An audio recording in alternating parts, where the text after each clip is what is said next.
Hello. Hey, this is David. I'm going to be doing a video on medication and friends. And this is from the perspective of someone with some mental health issues myself. And I just wanted to talk about medications for mental health. I'm on the autism spectrum and uh, bipolar 1. And so my medications are both kind of like anxiety, but also emotional, type stuff, as well as a sleep aid. So I kind of have some experience with multiple kinds of medications. So I'm going to see if I can read a little bit. Um, so basically, I'm reading from the a couple of things that I Googled, and I've got the sources here for different quotes. But basically, I just wanting to say I am not a health professional. And so the medication managers usually are either a nurse practitioner, in my experience, meaning they have some medical school after a nursing bachelor's degree, which is 4 years, and in the bachelor's degree, they would have pharmacology, which is basically like, okay, what's this medication name? What is it like? How does it interact with other meds? If there's these three meds, like a little bit of that combination.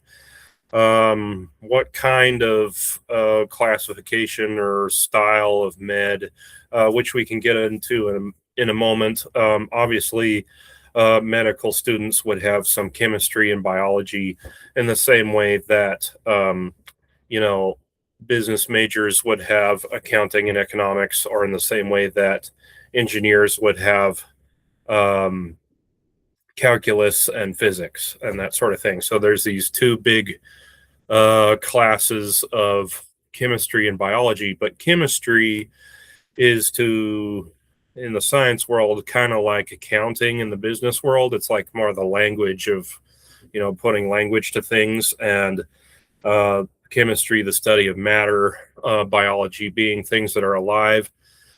So anyway, basically what I'm trying to say here, as someone who's again not a health professional, is that you need to talk to your doctor about yourself. You can't say, like one sentence, like, yeah, I'm on the autism spectrum. And it's like, well, okay, but we're talking autistic individual who's, over 350 pounds, and I have trouble sleeping, and I have a family history of, diabetes, and I've got a family history of bipolar. Well, that might help. I'm just saying, like, that emotional stuff, having trouble sleeping. See, now you're kind of describing a mood disorder, which means a mood stabilizer. And that's kind of different from just, ooh, I'm anxious. And I'm not trying to mock anxiety. I'm just saying, I have found the emotional thing is more what I have needed treated with my medications. And I'm sorry if some people have really bad anxiety, and obviously my medications help with anxiety as well, mood stabilizers. So again, sorry about that. But anyway, so I have a few quotes here.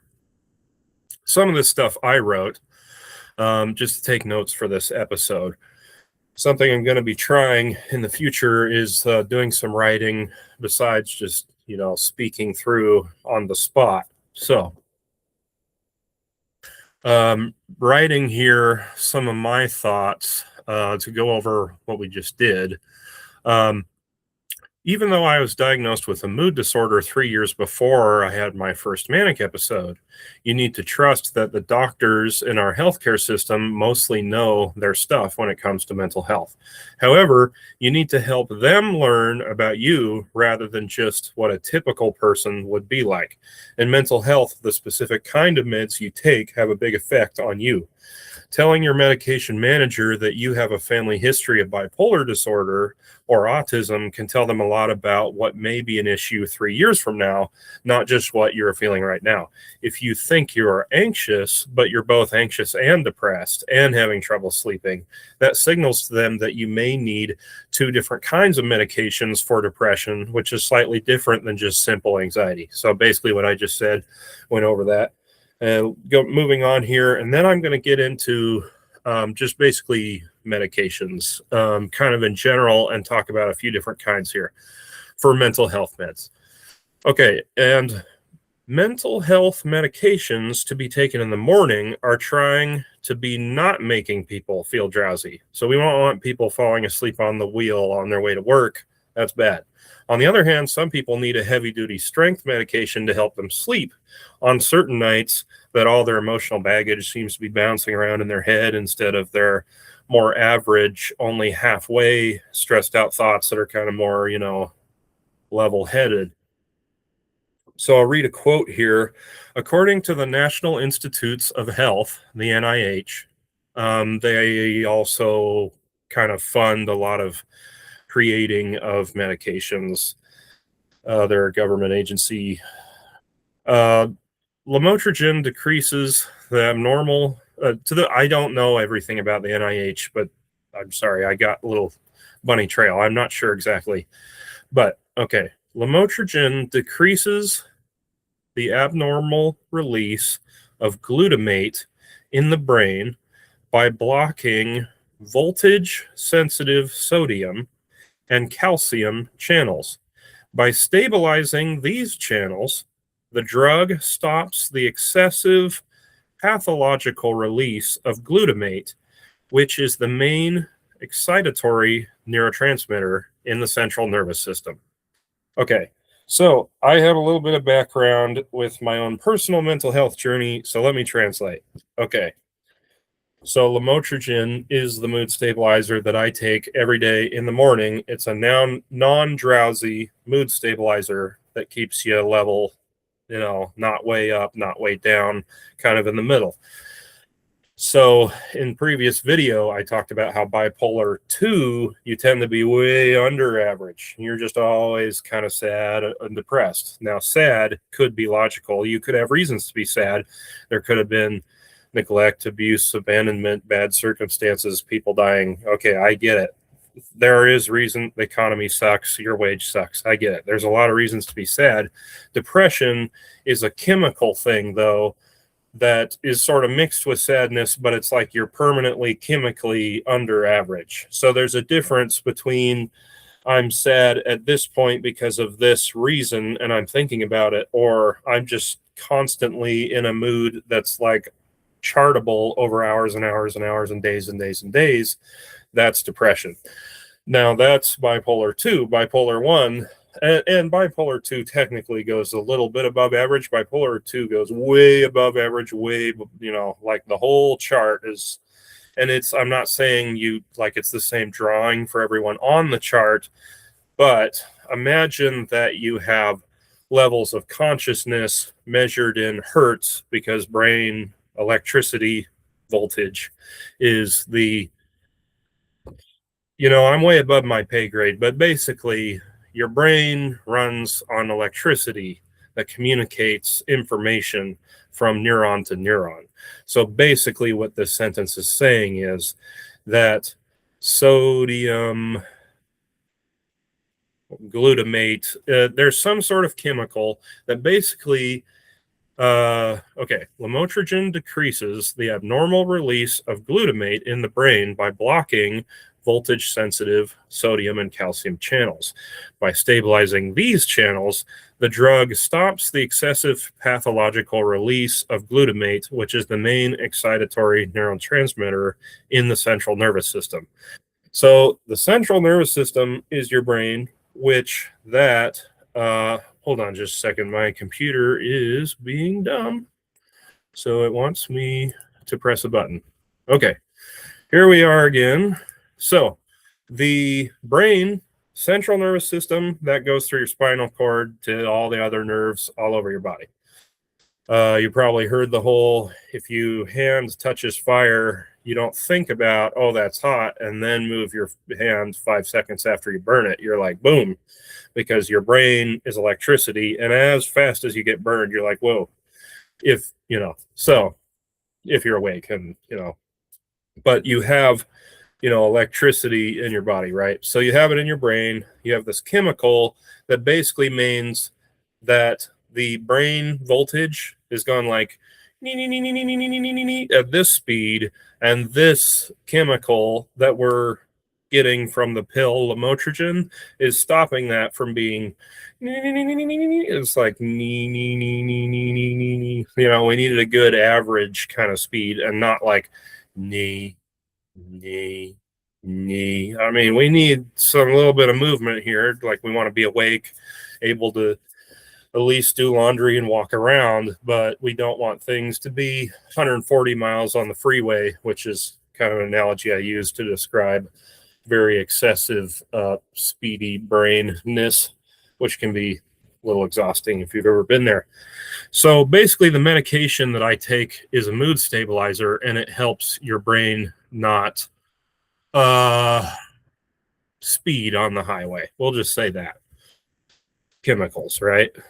I haven't taken chemistry in a very long time, so somebody else look into that. Okay, according to the NIH National Library of Medicine, PubMed Central, PMC, and then we'll do a quote here. Reducing hyperexcitability in specific brain regions contributes to lamotrigine's role as a mood stabilizer in bipolar depression.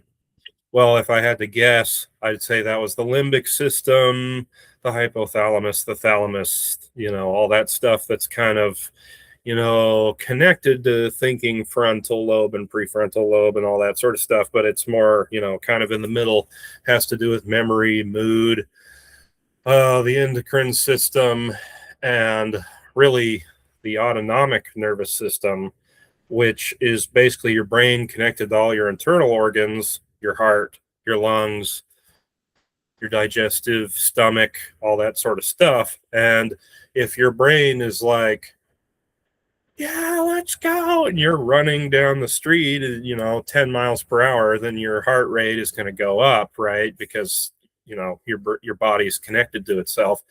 So when you're falling asleep, your heart rate's going to be slower. So the whole thing about sleeping is you're either sympathetic, which is up, or you're parasympathetic, which is more calm and down as far as being awake, heart rate. And again, I'm not a doctor. I'm just saying these are kind of trends to kind of help people understand some of the stuff that I've tried to research. And this is my version of how I would tell the story in a storytelling kind of a way.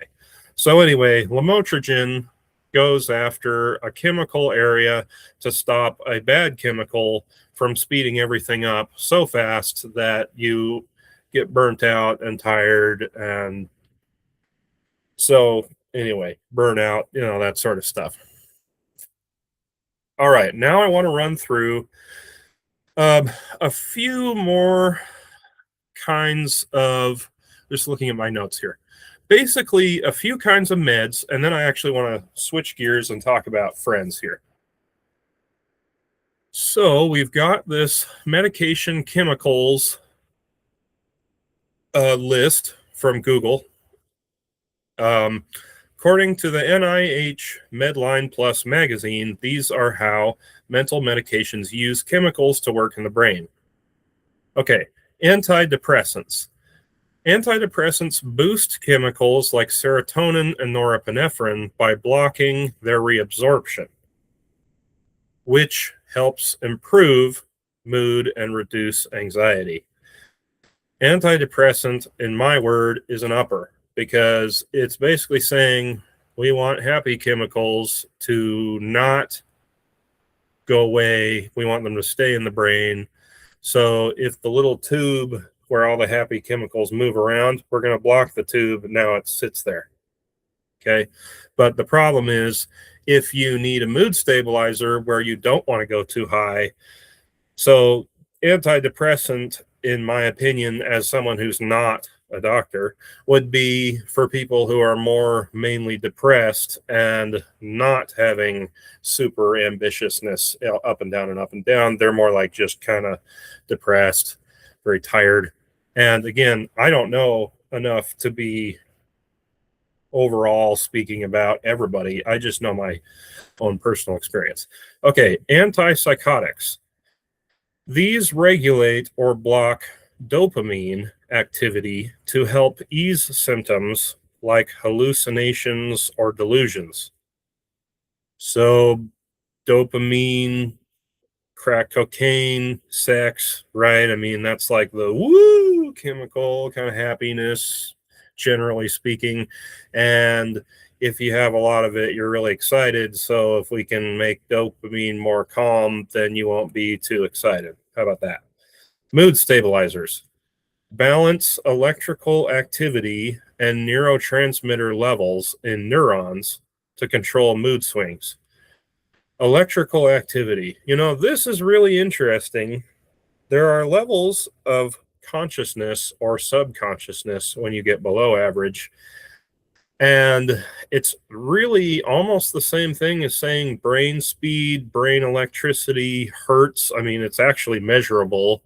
Um, Sometimes people talk about listening to a waterfall or rainfall is very calming and has the like 6 hertz to 8 hertz kind of speed that alpha brain kind of stuff, which is right in between theta and like totally asleep. So it goes, asleep, then theta, which you go into as a state right before you fall asleep, alpha. Then somewhere above that is more like average thinking, where you're awake and you're, at work and you're doing things. But I have read that people who are more calm come up with more creative solutions. And so sometimes being calm can help you think more clearly, which makes sense because if you're really angry, you're just like, one track mind, and you can't, keep an open mind. You're not going to listen. You're not going to let people talk. You're not going to, think very well because your brain's all clenched up like a fist. And so, anger. So basically, let's try to work on calm, right? And that's kind of what a mood stabilizer is trying to address. Is the result is you want to go for something which lamotrigine, lorazepam, those are two I take. Those are really helpful. And I guess I just want to say one thing. If you're actually bipolar or schizophrenic or something where the diagnosis sounds scary, but actually, I've come back from a hospitalization where I was really low functioning. I mean, I was very tired, couldn't speak very well, couldn't communicate very clearly. I couldn't drive for like 6 months. Was walking, and that's about all I could do. Eat, walk, hang out with my grandparents, whatever. But I couldn't really work, and I was sleeping like 14 hours a day. So I just want to say it's not always the case that a sorry, my point is that you can heal from some of these bipolar or uh, craziness sessions, would be an interesting way to say it, where you have this season or couple of weeks where you're really off. I just want you to know you can come back from that. I mean, now 3.5 years later, after that last manic episode, I'm doing a lot better. And I'm working part-time. I'm not rich, but I mow a few lawns and I do my laundry and I can cook and I can talk. So I would just like to say that if the one thing if you can take your meds for a week and then you feel happy, you might feel, some people think, oh, I'm fine now, I'm all good. But see, you wouldn't say the same thing about breathing. Like, you need to keep breathing, or drinking water. You need to keep drinking water, or taking your steps. Okay, if you sit in one place and you never walk around, you're gonna just turn into a pile of jello and be 600 pounds. But you have to keep walking, you have to drink your water.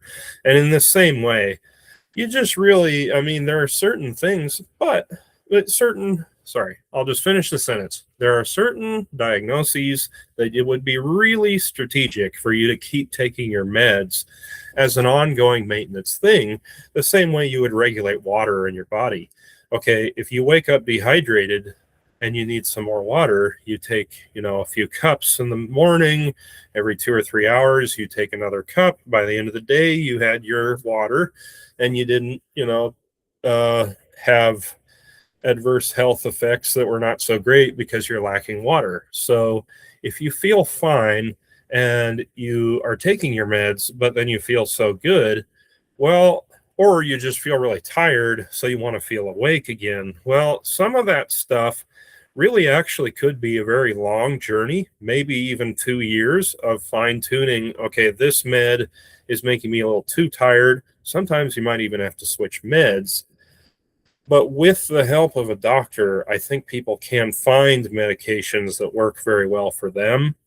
And with the help of a counselor, you can talk through lots of things in your life that maybe they can't solve the problem, but just having a person talk about it, it gets 0.5% better every single day. And over the course of a year, you've talked through some things, you're feeling like you're at least caring, you have these values that you want to live by, you have some goals now. So some of these medications things, I just wanted to say, first of all, you can't take meds for a week and your brain's all better. But also, if something is a little off, but it's not totally off, you might actually have the right kind of meds, just not the exact right brand or kind of pill. So keep working with your doctor and don't leave out things, Before I had a manic episode, which basically signals, yeah, you're bipolar, you're not just autistic. Yeah, I didn't know I was bipolar. So, but I had failed to mention, certain details about my family history because I thought, oh, who cares? Not me. I couldn't possibly have that problem. It's only been 2 generations before me. And you're like, but that might be important to mention. So, anyway, just make sure you're trying your best. Okay, two more kinds of medications. We've got anti anxiety medications. And again, we're reading from the NIH Medline Plus magazine.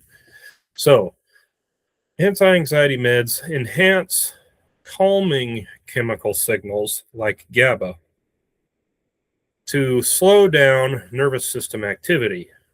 Sometimes a pill called gabapentin, which I have taken for over 10 years of my life, can be used for pain. Sometimes, well, here it's anxiety, and sometimes people use it like a mood stabilizer.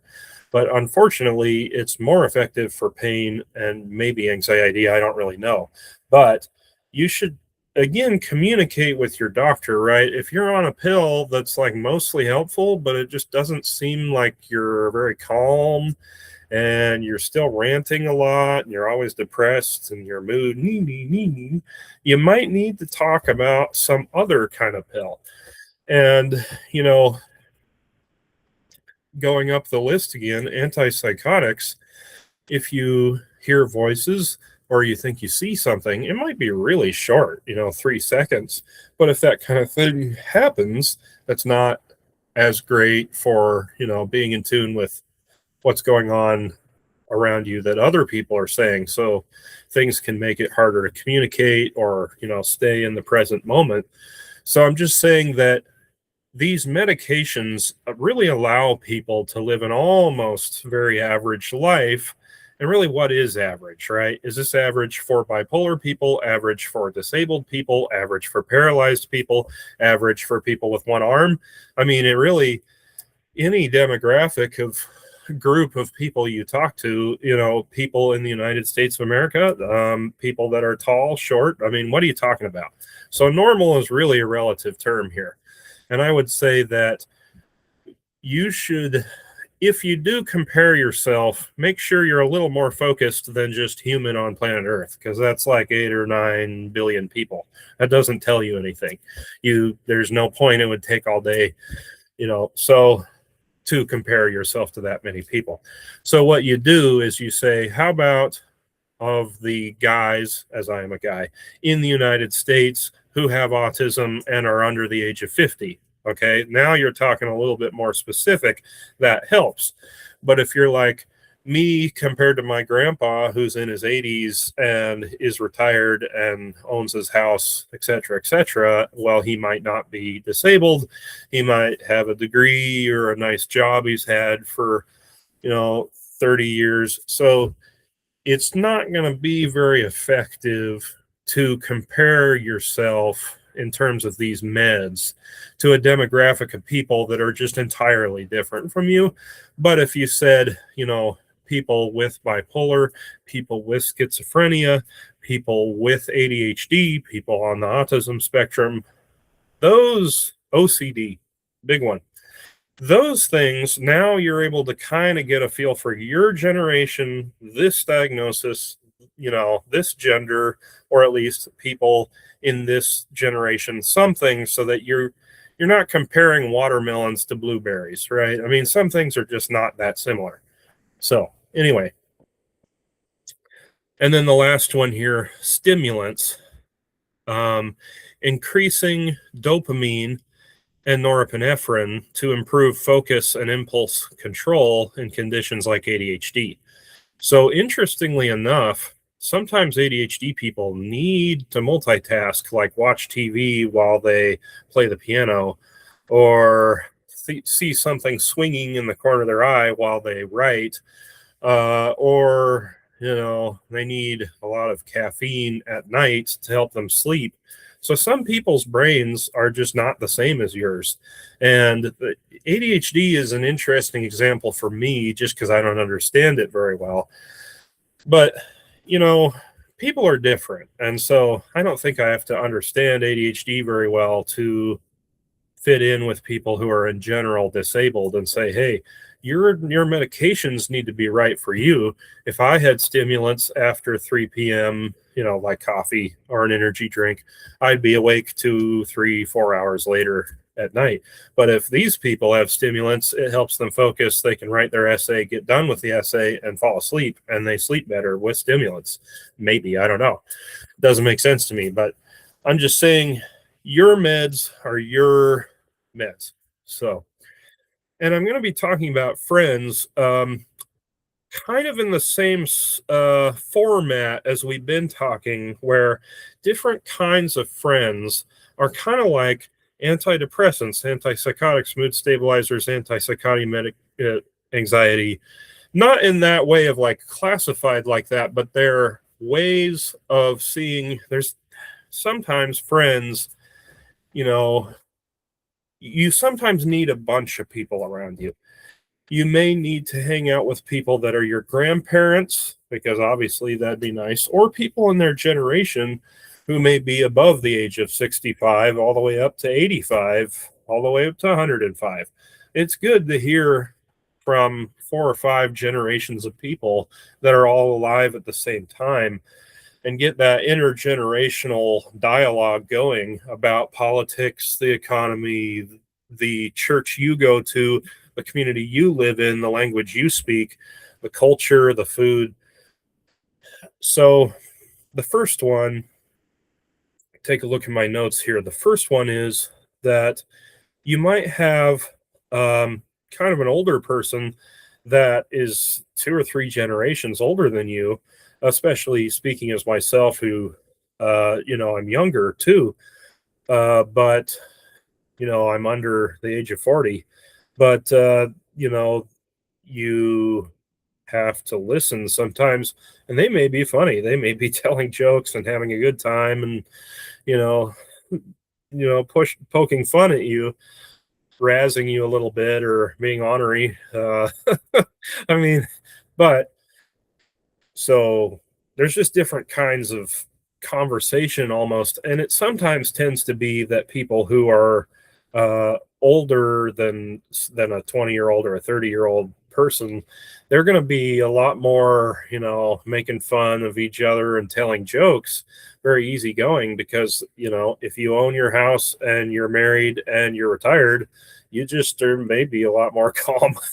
You've seen work before, you've read books before, you're not as stressed out about life, and maybe you're just not as serious because, you know, you're not possibly holding a full-time job to survive at the point where you own your house already. So maybe that this person is just honestly just as fun as it was to hang out with your high school or college buddies, because they'll go out to eat, they'll have a soda, some people drink a beer or whatever it is, and you're just hanging out, maybe even play tennis with an 80-year-old and they beat you at tennis. So you really don't know what to expect. So different age groups. A good category is a best friend too. Um, you want to be able to verbally process with somebody what's going on, personal problems, maybe what you're working on, things you're thinking about, philosophy.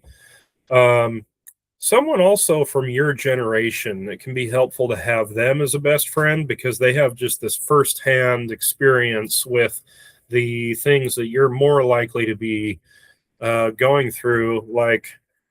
But it just depends. There are 75-year-olds who are thinking very clearly, they're sharp as a tack, and they're very loving, and they care about all age groups, and they're going to honestly ask you, how's your day going, just like any teenager or 20-year-old would. So it really, you can't always tell by somebody's hairstyle or the sweaters they wear or something how cool they are.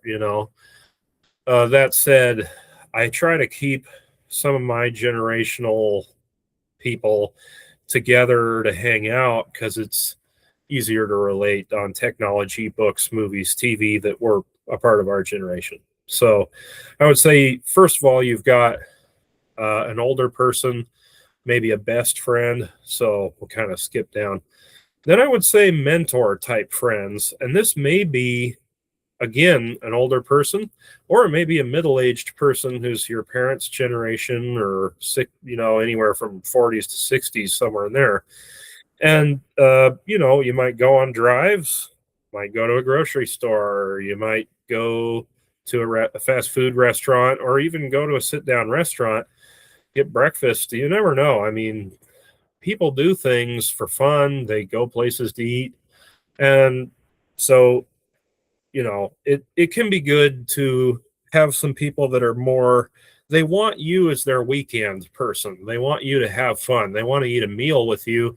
They're not only helping you in the sense that, like, they're literally trying to solve all your problems, but more like it's just fun to get outside of their normal work people, their normal church people, their normal groups that they're a part of, and kind of, once every month or once every 2 months, go hang out with somebody who's just different than them, and, be able to talk for fun. So make sure with your mentors that even though you can ask a lot of questions that help you, also try to be mutual about, it is a relationship that you both are able to talk. And so you're not just asking, okay, what about me? What about me? What about me? It's like, hey, are you planning any trips, any vacations? You reading anything interesting these days? You go to any good restaurants lately? How's work going? And you really, they're humans. So even if they help you a great deal, um, it's just very human and down to earth to ask someone, even who may be very wealthy or successful as far as having a lot of friends, that, how you doing? Because they have emotions just like any young person would. So anyway, we've got just mentors now. And then I would say you want to have a fun friend. And sometimes, as someone who is just recently in their 20s, I'm now 30, but you want to have a fun friend, right? Sometimes this is video games, playing tennis, playing soccer, swimming, I don't know, writing, playing Minecraft. One of my favorite games is Age of Empires. I like 2 Definitive Edition. As far as online, I'm not actually very good at it, but I enjoy the game, different civilizations and castle age fighting. RTS, it's a real time strategy. But, find things that you like to do. Some people like writing fiction books. I mean, TV, I don't know, whatever. And have fun friends where you just don't go deep dive into boring, serious all the time. Sometimes it's like, I just need a weekend. This is my weekend guy. This is the weekend girl that, all the girlfriends go out and go shopping or play a video game or watch TV, whatever it is you do. And you want to have different kinds of friends too. And sometimes seasons of life are different. And so if you are not married as a dude, you might have a bunch of dude bro bachelor friends that get together and eat burritos and sit around and talk or whatever. You do things differently than you would, say, some of my friends who may be married and now they've got a wife and a kid or two. They're going to act more like internally to their family. And so it just depends, like, what season of life too. If you're an empty nester and your kids moved out, maybe you want to take up pickleball or ping pong or something, some sort of fun exercise class. And so basically, fun and friends, they change over time. So there are just different kinds of suggestions that I'm making about, hey, you don't always have to have your generation of friend, and you don't always have to know someone super well to play video games, and you may not be as skilled as a mentor in terms of business knowledge, but you can both enjoy toast and orange juice and pancakes at the waffle place that you eat food. So it really may not be that, your life and your social life are going to be exactly like everybody else's.